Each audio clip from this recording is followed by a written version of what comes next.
नमस्कार आमे समस्ते सरकार विषय जानिछे किंतु आम घर पाखरे भी एक सरकार अछि जानिछंती कि सेटा केमती काम करे चलंतु आज भारतर ई स्थानीय शासन व्यवस्थार गहिर को जिबा आ एकाठी बुझिबा। केबे भाबिछंती आमा मोहल्लार रास्ताटा खराब हेले किए सजाड़े किमा नଳରେ पानी न आसिले काहाकू कहिबा पिलांको स्कूलर छोट छोट कथा किए बुझे देखिबाकू गले एबुड़ा बहुत साधारण प्रश्न हेले एहार उत्तर भितरे ही आम गणतंत्रर प्रकृत चेर लुचि रहिछि। आउ जानती एसबु काम पाई सबुबेले केंद्र किंबा राज्य सरकारंको अपेक्षा करिबाकू पड़ेनी कारण एहार दायित्व नेबाकू रहिछि आमर सबुटो पाखर सरकार आम निजर सरकार एहाकू ही कुहा जाए स्थानीय स्वायत्त शासन जी आम समस्याकू आमठ भल भाबरे बुझिपारे। तबे चलंतु ए यात्रा आरंभ करिबा सीधा भारतर हृदयरु माने आम गांगुड़ी करू कारण सेठी आरंभ हुए शासनर प्रथम पहाज जार ना हेउछि ग्राम पंचायत। अच्छा ए ग्राम पंचायत माने कौन एकदम सरल भाषारे कहिले एटा हेउछि गाँर निज सरकार आउ एहा सबुठु बड़ कथा कौन जानती एहाकू केई उपरु लदी दियंतिनी बरम गाँर लोक माने निजे भोट देई एहाकू तैयारी करंती आउ एहा गढ़ा हेबार प्रक्रिया भी बहुत सीधा सड़क देखंतु प्रथमे नियमित भावे निर्वाचन हुए गाँर जेकोसी लोक जहांको 18 वर्षरु अधिक से भोट देई पारिबे आउ एही भोटरु ही बछा जानती पंच आउ सरपंच एइटा ही तो प्रकृत गणतंत्र जहा सीधा माटीरो आरंभ हुए। तेबे पंचायत करे कौन एहार काम केवल कागजपत्ररे नुहे बरं आमर दैनन्दिन जीवन सह जड़ित भाबी देखंतु गाँ दांडकू सफा रखिबा पीवा पानीर व्यवस्था करिबा रास्ता आलुए ठीक करिबा पिलांक पई स्कूलर सुविधा करिबा एमिति कि छोट मोट झगड़ार समाधान करिबा ए सबु काम पंचायतर किंतु कथाटा कौन खाली गोटिए गाँरे सरी जाए ना शासन को आहुरी सुव्यवस्थित करिबा पाई अनेक गुड़िए गाँ को मिसैकी एक बड़ ढांचा तैयारी करा जाइछि। चलंतु एही मजादार 3 स्तरीय सिस्टम को टिके भल भावे बुझिबा।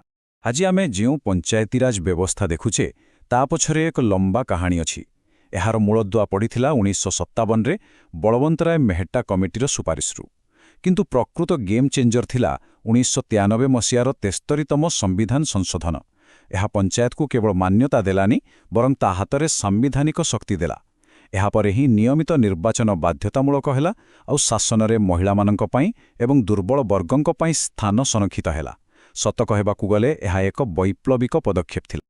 तेबे एही 3 स्तरीय व्यवस्था को कोटे पिरामिड भली भाबंतु पिरामिडर सबुठु तळे माने मूलद्वारे रहिछि आमार ग्राम पंचायत एइटा ही शासन को सीधा लोकंकर द्वार मुहरे पहुंचाए आ पिरामिडर मझी भाग को आसिले सेठी अछि पंचायत समिति एहार काम हेला अनेक गुड़िए ग्राम पंचायत को एकाठी जोड़िबा माने एक प्रकार ब्रिज भली काम करे समस्तंक भितर ताळमेळ रखे आउ साहाय्य करे। आउ पिरामिडर सबा उपरे माने जिला स्तर रे अछि जिला परिषद एइटा हेला सबुठु बड़ संस्था जहाँ पूरा जिलार उन्नति पाई प्लान तैयारी करे आउ तळ स्तर रे काम ठीक ठाक चलीछि कि नाही ता उपरे नजर रखे। हो गाँ कथा तो बहुत हेला किंतु जो माने सहर रे रहुचंती सेमानंक कथा कौन सेठी शासन केमिति चले चलंतु एबे हमर गाड़ी को गाँ रु सहर आड़ को मोड़िबा। देखंतु एइटा दुईटा समांतराल रेल लाइन भली गोटे लाइन गाँ पाई जहाको आमे कहूचे पंचायतीराज आउ आर लाइनटा सहर पाई जहाको कुहा जाए पौरपालिका बा म्युनिसिपालिटी काम प्राय का बस जागा अलगा आउ गाँ भले सबु सहर तो समान नुहे किछि छोटो किछि बड़ तेणु सेमानंकर शासन व्यवस्था भी जनसंख्या उपरे निर्भर करे जेमिति कि छोट सहर पाई अछि विज्ञापित अंचल परिषद बा NAC टिके बड़ हेले पौरपालिका बा म्युनिसिपालिटी आउ भुवनेश्वर कटक भली बड़ बड़ सहर पाई रहिछि महानगर निगम।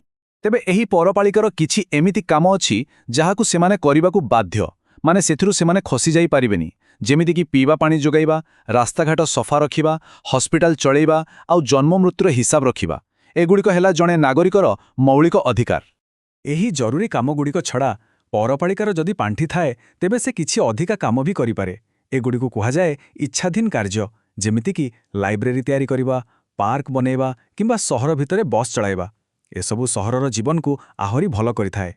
तेबे एते सबु कथा परे मनरे प्रश्न आसीपारे आमे एसबु विषय काहींकी जानिबा ए स्थानीय शासन एते जरूरी काहींकी उत्तरटा बहुत सरल कारण एहा बिना गणतंत्र खाली बहिर पाठ होई रहिजिबो ଲୋକଙ୍କ ପାଖରେ ପହଞ୍ଚି ପାରିବନି।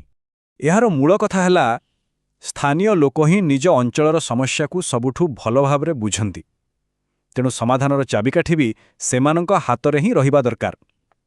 ଏଇଟା ହିଁ ତ ତୃଣମୂଳ ସ୍ତରର ଗଣତନ୍ତ୍ର। ଏଇ କଥାଟା ମହାତ୍ମାଗାନ୍ଧୀ ବହୁତ ଆଗରୁ କହିଥିଲେ। ସେ ସ୍ୱପ୍ନ ଦେଖିଥିଲେ ଗ୍ରାମ ସ୍ୱରାଜର, ଯେଉଁଥି ପ୍ରତ୍ୟେକ ଗାଁ ନିଜର ମାଲିକ ନିଜେ ହେବ। ଆଜିର ଏହି ପଞ୍ଚାୟତିରାଜ ବ୍ୟବସ୍ଥାକୁ ଆମେ ସେହି ସ୍ୱପ୍ନକୁ ପୂରଣ କରିବା ଦିଗରେ ଏକ ବଡ଼ ପଦକ୍ଷେପ ବୋଲି କହିପାରିବା। ଆଉ କେବଳ କଥାରେ ନୁହେଁ, ସମ୍ବିଧାନ ଏହି ସ୍ଥାନୀୟ ସରକାରକୁ ପ୍ରକୃତ ଶକ୍ତି ଦେବା ପାଇଁ 29ଟି ବିଷୟ ସେମାନଙ୍କୁ ଦେଇଛି। ଭାବନ୍ତୁ, କୃଷି, ସ୍ୱାସ୍ଥ୍ୟ, ଶିକ୍ଷା ଏମିତି ଗୁରୁତ୍ୱପୂର୍ଣ୍ଣ ବିଷୟରେ ନିଷ୍ପତ୍ତି ନେବାର ଅଧିକାର ଯେତେବେଳେ ଗାଁର ସରକାର ପାଖରେ ରହିବ, ସେତେବେଳେ ହିଁ ପ୍ରକୃତ ଉନ୍ନତି ଆସିପାରିବ। ତେବେ ଶେଷରେ ଏକ ପ୍ରଶ୍ନ ଆମ ସମସ୍ତଙ୍କ ପାଇଁ। ଆମ ନିଜ ଅଞ୍ଚଳର ସ୍ଥାନୀୟ ପ୍ରତିନିଧିମାନେ ପ୍ରକୃତରେ କେତେ ଶକ୍ତିଶାଳୀ? ଆଉ ଜଣେ ସଚେତନ ନାଗରିକ ହିସାବରେ ଆମେ ଏହି ବ୍ୟବସ୍ଥାକୁ ଆହୁରି ମଜବୁତ କରିବାରେ କ'ଣ ଭୂମିକା ନେଇପାରିବା? ଏ ବିଷୟରେ ଟିକେ ଭାବିବା ନିହାତି ଜରୁରୀ। କାରଣ ମନେ ରଖନ୍ତୁ, ପ୍ରକୃତ ପରିବର୍ତ୍ତନ ସବୁବେଳେ ତଳୁ ହିଁ ଆରମ୍ଭ ହୁଏ।